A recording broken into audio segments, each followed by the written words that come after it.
If you're a podcast host, listen up, this one's for you. My name is Allie Jackson. I'm the host of Finding Mr. Height, a dating and relationship podcast that I've been doing for 4 years now, sharing my positive and practical approach to dating that's built on my own life experience. And I wanted to share another experience that I've had, my secret behind monetizing my show. It's called Red Circle, and I was just telling my colleague about how much I love their platform. With Red Circle, not only am I getting a seamless hosting experience, but I also love the support I receive in ad sales. It's not just typical ad sales either. It's targeted opportunities based on my show and my life. And the platform is super simple. You just set your preferences and Red Circle matches you with sponsors that align with your show. You can vet every opportunity and their platform gives you great analytics. More recently too, my Red Circle team has brought me opportunities outside of my podcast on social media to really augment the podcast partnerships, bring them full circle. I just can't recommend them enough. If you want to give it a try, go to redcircle.com to get your free trial. That's redcircle.com for a free trial.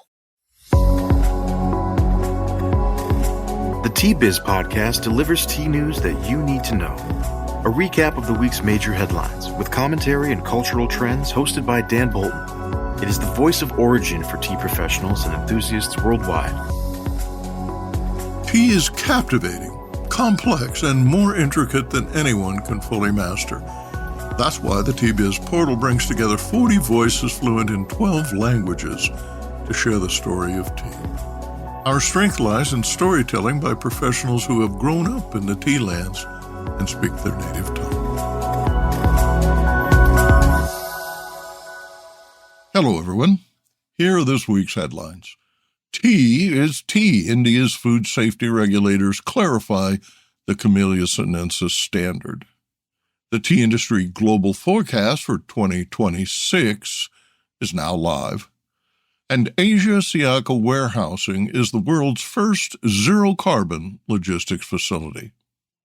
Plus, tea, wellness, and the power of ritual. Why health isn't the whole story.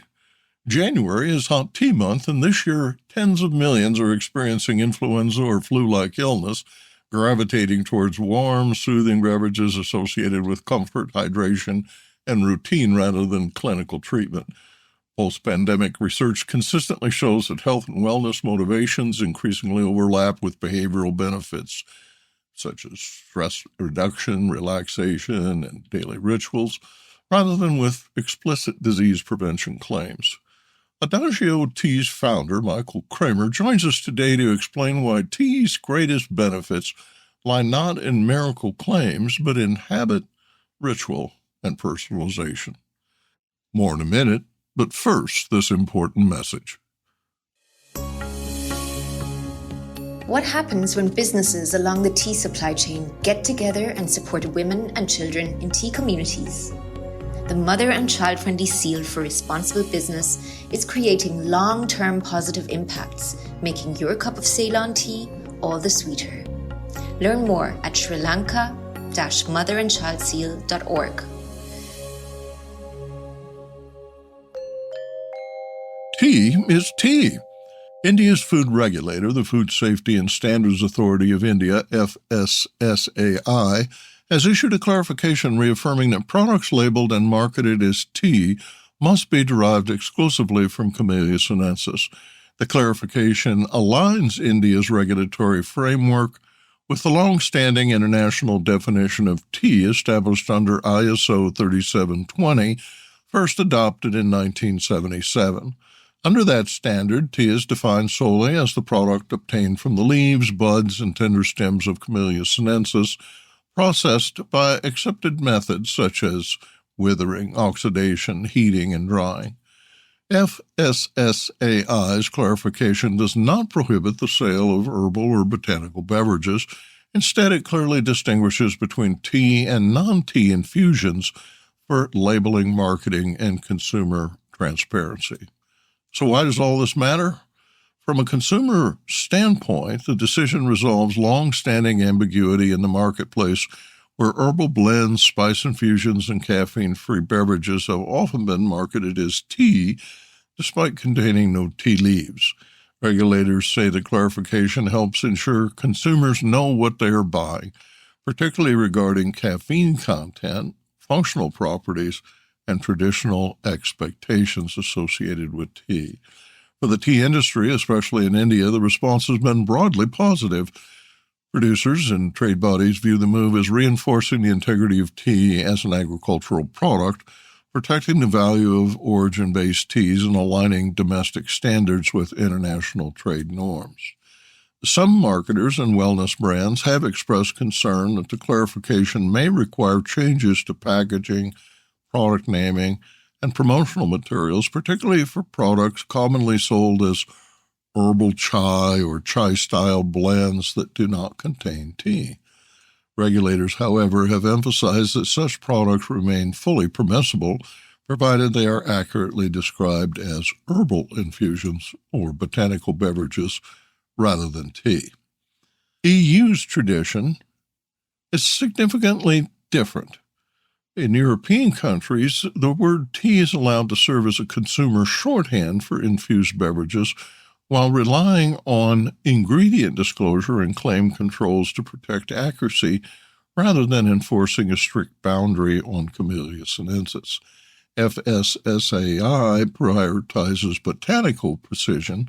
Both views are agreed on preventing consumer deception.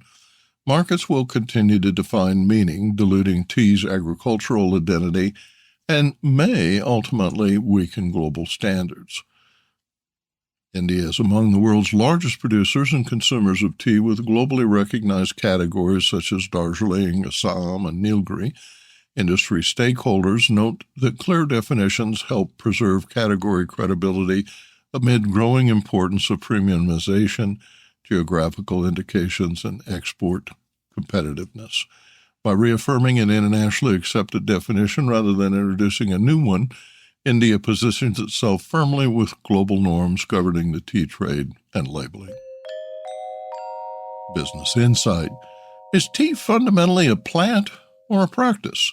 FSSAI states unequivocally that tea is an agricultural product defined by Camellia sinensis. It is a standards-based view appropriate for regulators. Consumers, however, understand tea as a beverage category defined by how people buy, prepare, and consume it. As tea continues to evolve across wellness, specialty, and lifestyle segments, spin-off as CBD tonics, supplements, and lozenges, this debate is unlikely to disappear and may intensify as regulators, brands, and consumers negotiate where categories' boundaries should sit. TBiz has published the State of the Global Tea Industry 2026 forecast, a multi-part project examining the structural forces now reshaping the global tea economy. This initial release focuses exclusively on the global outlook, setting aside country-level and regional deep dives for later in the year. The project is designed as a working forecast, one that frames what the industry already knows, but often struggles to act on. The forecast opens with an overview and a framing essay that asks a central question. Why does the tea industry continue to under-respond to risks that are well-documented, widely discussed, and increasingly structural? From there, the report outlines 6 core global trends.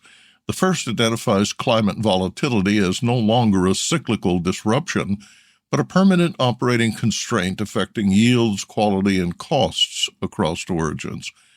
The second trend examines how Asia's demand gravity, driven by population growth, income expansion, and domestic consumption, continues to reshape global trade flows and pricing power. The third finds that while the long-discussed global tea surplus is narrowing, misalignment persists between what is produced and what markets increasingly demand. Trend 4 addresses tea pricing, concluding that prices remain structurally stable but undervalued relative to rising production costs and capital needs.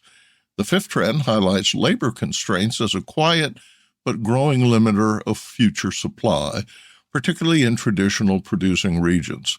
And the sixth explores how trade fragmentation and re-export hubs are redefining market access in an era of tariffs, sanctions, and geopolitical risk. Each trend is published as a standalone brief supported by data, historical context, and open questions rather than fixed conclusions. TBiz will publish the final 6 global tea trends next week. Business Insight.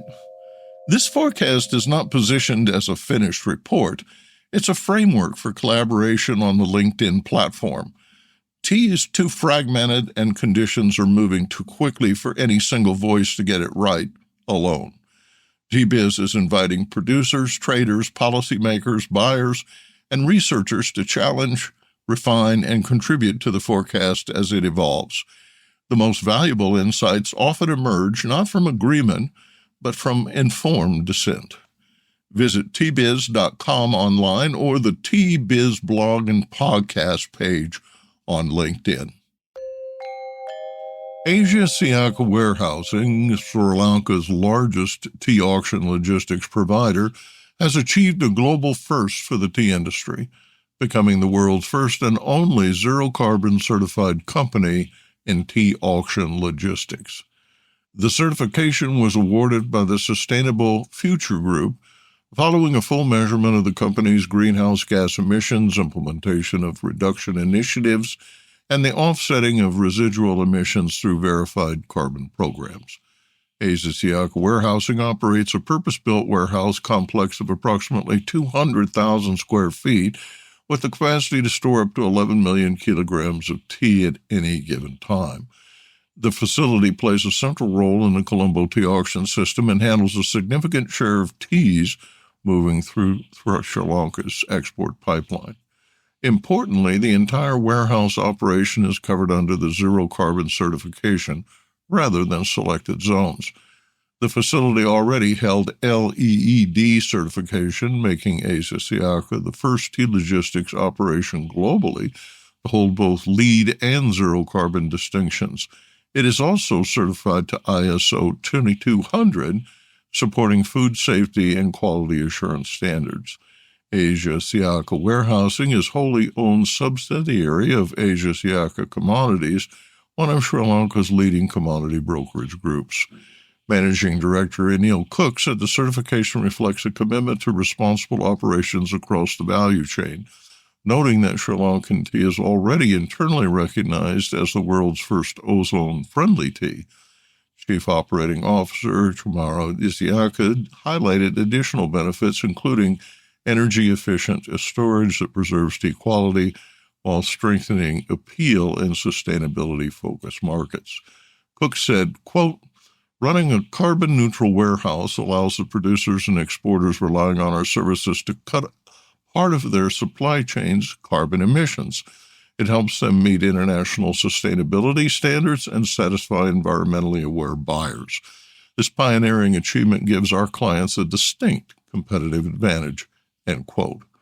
With this milestone, Sri Lanka becomes the only tea-producing nation able to demonstrate sustainability across plantations, packaging, warehousing, and export logistics. TBiz Insight. When sustainability moves from branding to infrastructure, it stops being a promise and starts becoming a measurable competitive advantage. This week's Tea Price Report is sponsored by the East Africa Tea Trade Association, EATTA, owners of the Mombasa Tea Auction since 1956. Tea markets closed the final days of 2025 on a steady to firm note, with thin holiday volumes masking structurally supportive fundamentals. Across origins, disciplined seller offerings, year-end inventory positioning, and persistently elevated input costs reinforced price floors. Buyers remained selective by grade and origin, but resistance to sharp declines was evident, particularly for cleaner, well-made teas aligned with established blending programs. Colombo closed the year firmly, with limited year-end offerings of bright, high-grown teas continuing to attract interest from Middle Eastern packers covering January shipment requirements.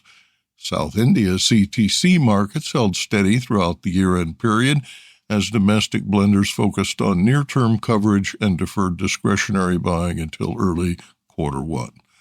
Mombasa remains stable with BP1 and PF grades clearing with narrow bands as reduced catalogs and cautious buyer participation limited volatility. Indonesia traded steadily with export volumes moving via direct sales contracts rather than open auction channels. And now, the outlook. Market tone exits 2025 on a firmer footing than it entered the year. Early Q1 restocking interest is expected to emerge gradually as buyers reassess inventory positions, although sensitivity to price and quality dispersion is likely to remain pronounced. Absent a material demand shock, downside risk appears limited by cost structures and disciplined supply management. That's the T-Biz T-Price report for week 52, ending December 31st, 2025. For expanded coverage, visit www.tjourney.pub and select T-Biz Price Report. And now, a word from this week's sponsor. Hello, I'm Bogdan, a passionate tea drinker and the inventor of the ultimate tea machine, the Brew Maker One. Preparation is key to making fine tea. Sequential steepings deliver the best taste possible and unlock the true value of whole leaf teas and botanicals. Brew automates that process without using any pots or capsules. This simple-to-operate, smartphone-controlled device stores steeping profiles to consistently make great tea at the push of a button. Brew also reduces time, waste, and energy. That's because I engineered the brew to remember control settings for temperature, brewing time, and quantity. Using my patented process lets you stack steeps simply and conveniently. Tea has long been associated with health, calm, and comfort. But how much of that reputation is backed by science and how much by lifestyle?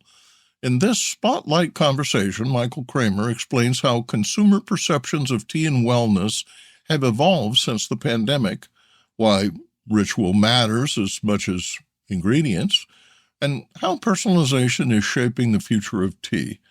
From loose-leaf adaptations to herbals, mindfulness, and blending, this discussion reframes tea not as a medicine, but as a lifelong companion to healthier living.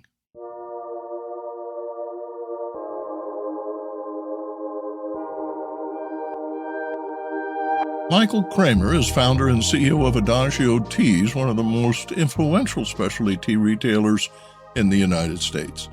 He launched Adagio in 1999 with the goal of making high-quality loose-leaf tea more accessible while preserving the cultural, sensory, and ritual dimensions of tea drinking. Under his leadership, Adagio pioneered direct-to-consumer sourcing, online education, and consumer-driven tea blending, allowing consumers to create and share their own formulations long before personalization became a retail buzzword. Cramer has been a consistent voice cautioning against overstated health claims, instead positioning tea as a lifestyle practice rooted in pleasure, habit, and social connection. His perspective reflects a deep understanding of consumer behavior, product design, and the long arc of tea culture across markets. Michael holds a bachelor's degree from Rutgers University and an MBA from INSEAD. His analytical background continues to inform Adagio's data-driven and customer-centric approach to tea. The snow's piling up here in Winnipeg, and with daytime highs of negative 20, it never melts. During hot tea month, Michael, I make 32 ounces of hot tea at a time to keep my Yeti thermos filled by my desk. Miami, where you are enjoying a sunny day, sure looks inviting. Have you noticed a shift in consumer motivation around health and wellness since the pandemic, particularly given Adagio's work with functional formulations? Well, we definitely have a wellness line, just because people were frequently coming with the particular question. My stomach gets upset, what tea do you recommend? Or I get frequent headaches, what tea do you recommend? And so we came up with answers, because when we started off, we had like a very generic answer that said a lot of teas are really good for you. Like, find the one that you enjoy and you'll probably drink more of it and therefore get more of the benefit versus treating it as medicine. Right. But I think that it was an answer, but it wasn't satisfactory to a lot of people that really are looking for just a singular answer. I have this issue. What do you recommend? And so we did develop a wellness line that has certain ingredients that people were seeking out. And so a tea with a particular ingredient that has certain functionality, and that's the one that we kind of promote for that particular ailment. But we're really careful not to make tea seem like medicine. Yeah. Right. Because I can always get whatever I'm looking for in a pill.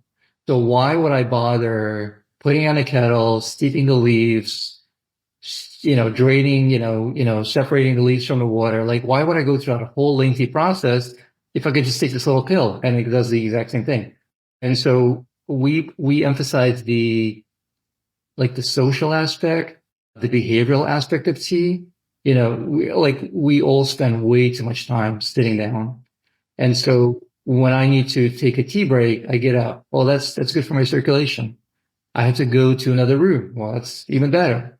I have to put on a kettle, and the kettle will take only 2 or 3 minutes to heat up. Do I go back to my computer, or do I hang out? Because by the time I get back and forth, it's same time, right? So it just forces you to take a break in your day.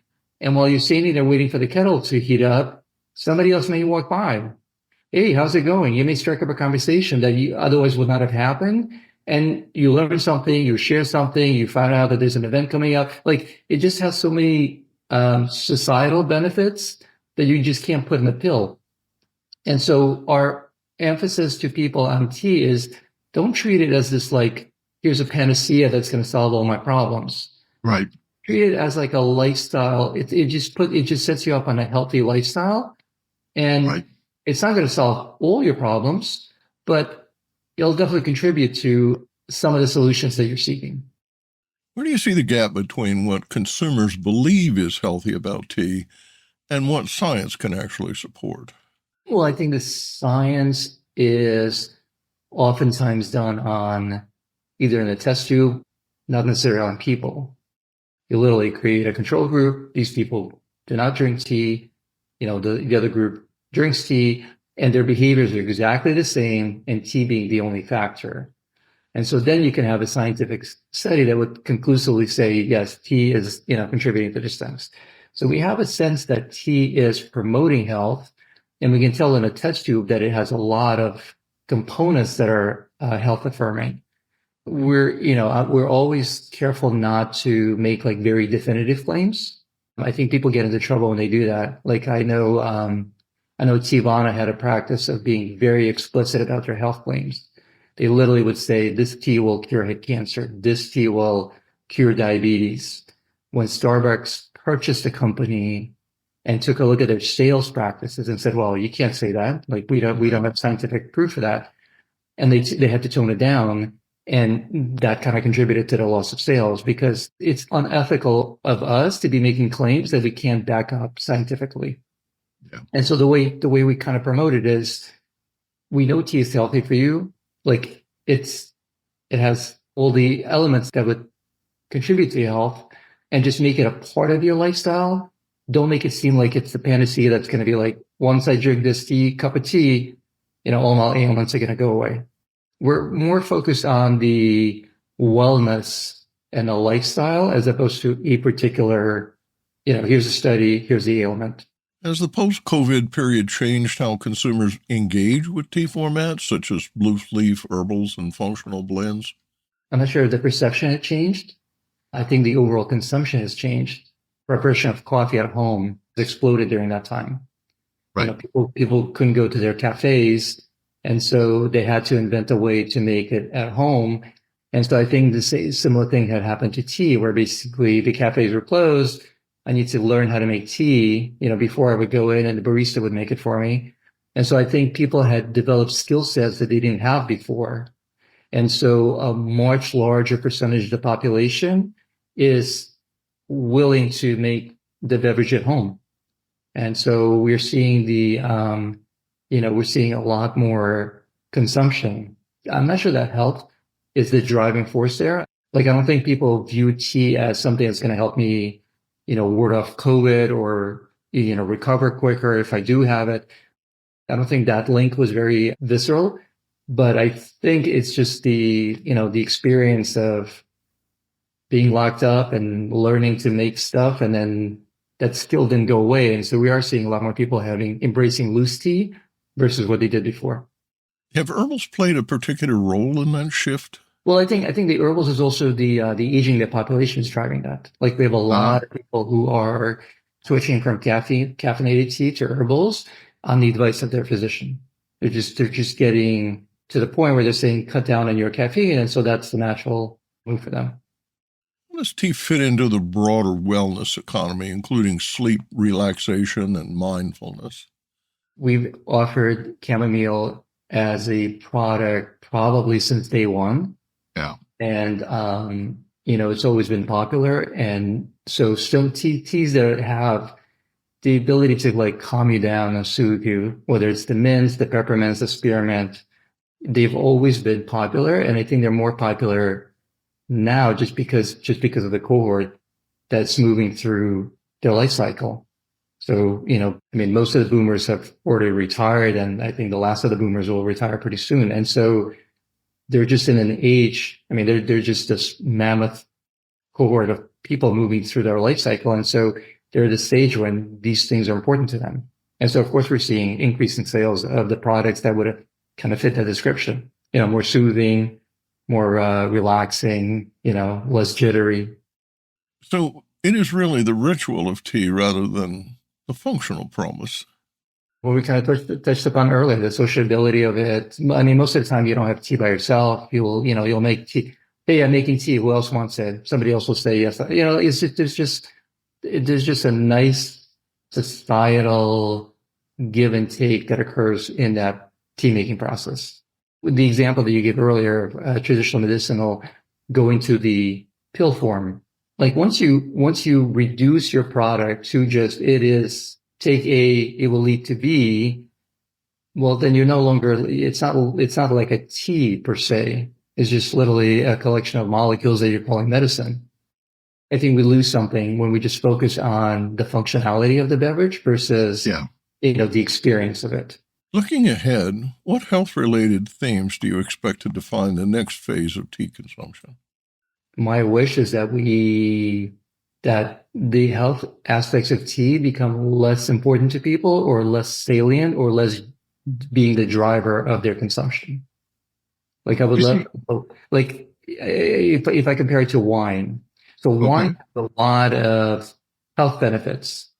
But if people only viewed it as such, like I'm drinking wine because I need my antioxidants, I think that takes away a lot of the pleasure and the history and the cultivation and the story and the romance of wine. So I think the same thing. I would much rather people focus on tea as this is a really interesting product with like a very long history, and it is handmade and is cultivated, and where it's grown differs and affects its properties. And the one on this side of the mountain might taste slightly different than the one on the opposite side of the mountain. And like, I would much rather them focus on those aspects of tea versus, oh, I'm going to drink tea because it's going to do X, Y, Z for me. Is personalization one way to deepen that engagement? Well, we do it with our blending program. We give customers an ability to create any tea formulation that they desire. So you can literally say, I want 20% of this tea and 30% of that tea and 50% of that one. And I'm going to add these couple of ingredients to kind of increase the flavor. So we already do it, and we've done this for many, many years. And so it's a popular program where people are able to kind of personalize and cultivate their tea versus the one that, our tea master had come up with.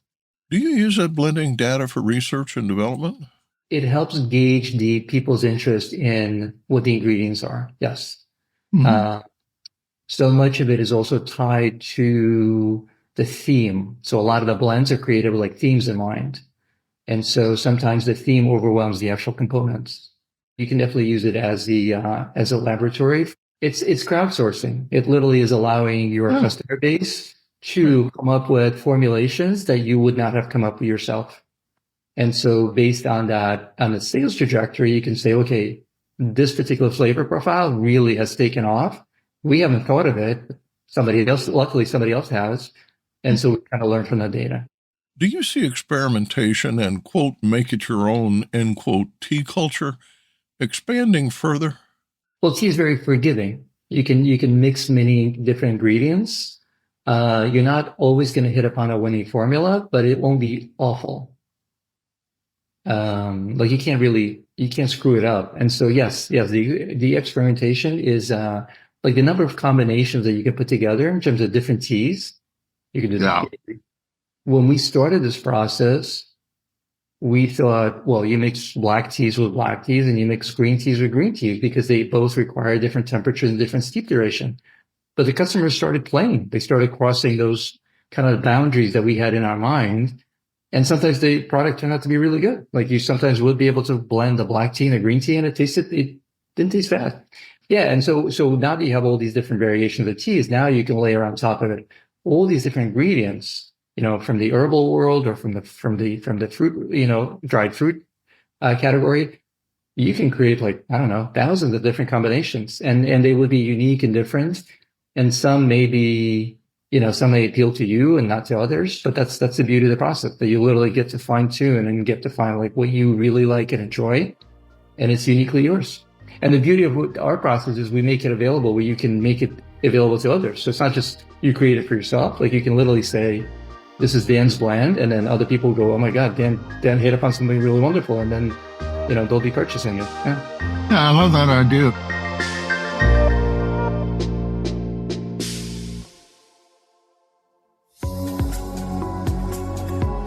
Intrigued by what you heard in today's podcast? Would you like to learn more from our global network of tea-biz journalists and tea experts? Remember to visit the Tea-Biz website for more comprehensive coverage. That's www.t-biz.com.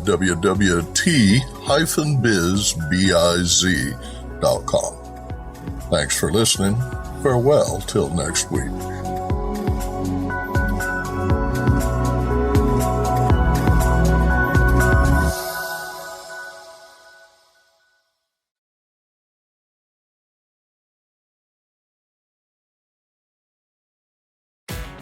If you're an HVAC technician and a call comes in, Grainger knows that you need a partner that helps you find the right product, fast and hassle-free. And you know that when the first problem of the day is a clanking blower motor, there's no need to break a sweat. With Grainger's easy-to-use website and product details, you're confident you'll soon have everything humming right along. Call 1-800-GRAINGER, click Grainger.com, or just stop by. Grainger, for the ones who get it done. Produced by Adagio Studios. Connect your voice to the world.